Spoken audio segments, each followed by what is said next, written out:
안녕하세요 여러분. 저는 단기임대 13호점을 운영하고 있는 돈공부입니다. 오늘은 직장인분들이 단기임대를 시작할 때 왜 33M2가 에어비앤비보다 더 안전하고 효율적인 선택인지 설명드리려고 합니다. 지금부터 10분도 안 되는 시간에 바로 아실 수 있도록 설명드리겠습니다.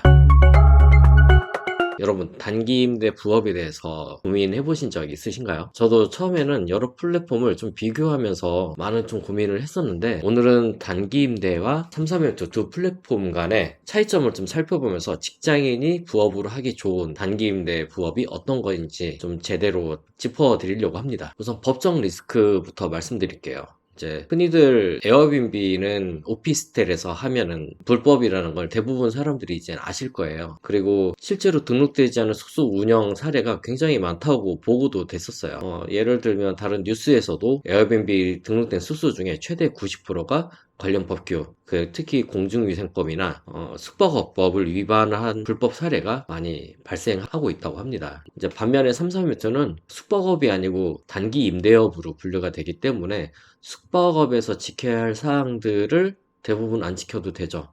그래서 법의 테두리 안에서 좀 자유롭게 할 수 있는 그 부업이 33M2 단기 임대 부업입니다. 에어비앤비 같은 경우는 좀 법적 허들을 넘어야 되는 게 굉장히 좀 크기 때문에 처음에 도전을 하신다면 33M2가 좀 더 수월하게 도전하고 쉽게 접근할 수 있습니다. 33M2를 해보다가 에어비앤비를 하는 방향이 오히려 좀 쉽죠. 공간에 대해서 임대를 하고 수익을 우선 맛본 다음에 그 다음에 에어비앤비를 접근하셔도 충분합니다. 그 다음은 수수료인데요. 에어비앤비 같은 경우는 호스트한테 한 3% 정도, 게스트에게는 12에서 14%, 14%가 조금 넘는 걸로 알고 있는데 그 정도 수수료를 부과합니다. 이 때문에 이제 게스트 비용 부담이 늘어나고 전체 운영 비용 측에서도 부담이 가는 게 있을 수 있죠. 그리고 33M2도 역시나 수수료가 있긴 하지만 에어비앤비보다는 좀 적게, 호스트에게는 3.3%, 게스트에게는 9.9%의 수수료를 발생하고 있습니다. 에어비앤비나 33M2는 이제 전부 다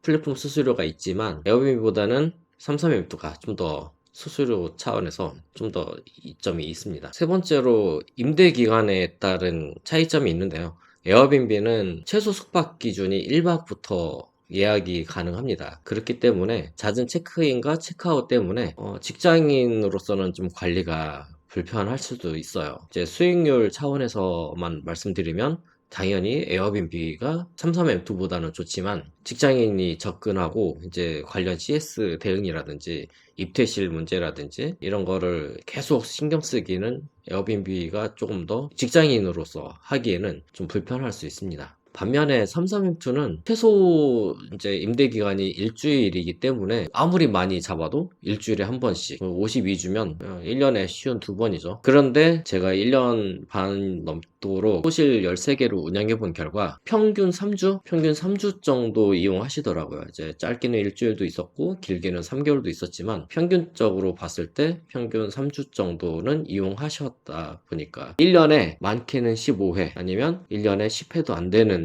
입퇴실을 관리를 하다 보니까 직장인으로서는 굉장히 시간적으로 여유가 있죠. 저도 직장 다니면서 3개까지 오픈해서 직장하고 이 단기 임대 사업하고 병행하면서 할 수 있었습니다. 3개까지는 무리가 안 되더라고요. 그리고 보증금 정책인데요. 에어비앤비 같은 경우는 보증금을 따로 받지 않는 경우가 대부분이에요. 그래서 뭔가 숙박 중에 발생할 수 있는 피해나 분쟁 같은 경우도 이제 에어비앤비 플랫폼에게 요청을 해서 따로 게스트랑 또 조율을 한다든지 좀 보증금이 없기 때문에 게스트가 약간 빌런 게스트를 많이 만날 수 있는 확률이 좀 높습니다. 우선 보증금 자체가 있다는 거 하나만으로도 게스트 입장에서는 좀 큰 방벽이 하나 있다고 보시면 돼요. 호스트에게는 안전한 방어막이고 호실 점검 이후에 이제 보증금을 못 돌려받으면 어떡하지라는 그 막연한 두려움이 조금이라도 있으면 호실을 조금 더 깨끗하게 사용하거나 본인이 그 보증금을 못 돌려받을 수 있는 확률이 있기 때문에 좀 조심하는 편입니다. 그래서 에어비앤비보다는 삼삼엠2가 빌런 게스트를 만날 확률이 좀 더 적습니다. 사실 이제 단기임 대업을 하다 보면 가장 큰 고민 중에 하나가 이제 공실 관리이기도 하지만 빌런 게스트 안 만나는 게 더 중요하거든요. 한번 빌런 게스트를 만나면 스트레스가 장난이 아니에요. 정말로 어떤 게스트가 있었냐면 온갖 기물 파손도 해놓고 침대 매트리스에도 뭐 소변도 봐놓고 뭐 이런 게스트들도 있었지만 이제 그런 거는 이제 보증금으로 다 차감하고 돌려드리고 이제 했으니까 그나마 다행인데, 이제 발뺌하는 게스트들이 나오기 시작하면은 에어비앤비를 했다 아니면 보증금이 없었다 그러면 굉장히 좀 힘든 상황이 됐을 수도 있고 스트레스를 많이 받았을 것 같아요. 그래서 그렇기 때문에 보증금 제도를 운영하고 있는 삼삼엠2가 직장인으로서는 좀 더 빌런 게스트를 안 만날 확률을 좀 높여주기도 합니다. 그리고 운영 편의성인데요. 에어비앤비 같은 경우는 뭐 우리나라 사람들도 많이 이용하지만 세계 어떤 나라 사람들도 와서 운영할 수 있는 시스템을 갖고 있어서 장점이지만 단점으로 볼 수도 있죠. 왜냐하면 이제 언어의 장벽 같은 것도 있을 수 있고 다른 나라의 문화도 차이가 있을 수 있기 때문에 이로부터 오는 좀 불편함이 있을 수 있습니다. 하지만 삼삼앤투 같은 경우는 대부분 제가 지금까지 게스트를 100명을 넘게 받아봤는데 그 100명 중에 딱 한 번 외국인 게스트가 있었어요. 이제 이분도 이제 직접 잡으신 게 아니라 한국에 계신 친구 지인을 통해서 대신 예약을 하고 들어와서 사신 분은 일본인이셨는데 결국은 이제 상대를 하는 거는 그 친구분하고 상대를 했으니까 한국분하고 계속 대화를 했었고, 그러니까 오히려 좀 운영하기에는 운영적 측면에서도 에어비앤비보다는 삼삼엠2가 조금 더 수월하게 운영할 수 있습니다. 우선 제가 이제 에어비앤비보다는 삼삼엠2 쪽으로 계속 더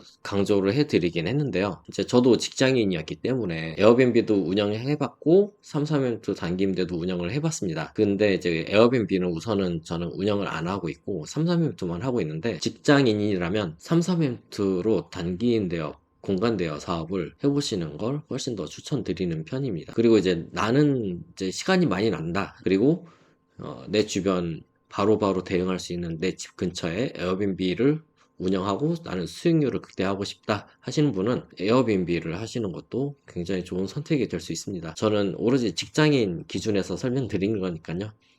직장인이시라면 삼삼엠2부터 우선 도전해 보시고 그 난이도를 좀 더 높여 가시면서 도전하는 것도 저는 괜찮을 거라고 생각이 듭니다. 그리고 제가 이제 단기임대 부업을 진행을 하면서 관련 내용을 블로그에 계속 정리를 해놨거든요. 설명란에 있는 그 링크를 클릭하시면 단기임대 관련된 정보를 보실 수 있도록 작성해 두겠습니다. 그리고 고정 댓글에는 단기임대를 시작하기 때 7단계라든지 단기임대 Q&A라든지 좋은 정보를 좀 모아놓은 영상 링크를 고정 댓글에 달아 놓을 테니까요. 클릭하셔서 그 영상도 시청하시는 걸 추천드립니다. 지금은 굉장히 소형 채널이고 이 영상을 보시고 나중에 또 다시 보셔야지라고 생각하시고 나가시면 이 영상은 못 찾을 수 있어요. 그렇기 때문에 구독하고 알림 설정을 해두시면 나중에라도 금방금방 찾아서 보실 수 있습니다. 구독 눌러주시고 알람 설정까지 잘 부탁드리겠습니다. 혹시 궁금한 점이나 이제 추가 질문이 있으시면 댓글로 남겨주시면 제가 대댓글로 답변 드리도록 하겠습니다. 오늘도 영상 시청 감사드립니다.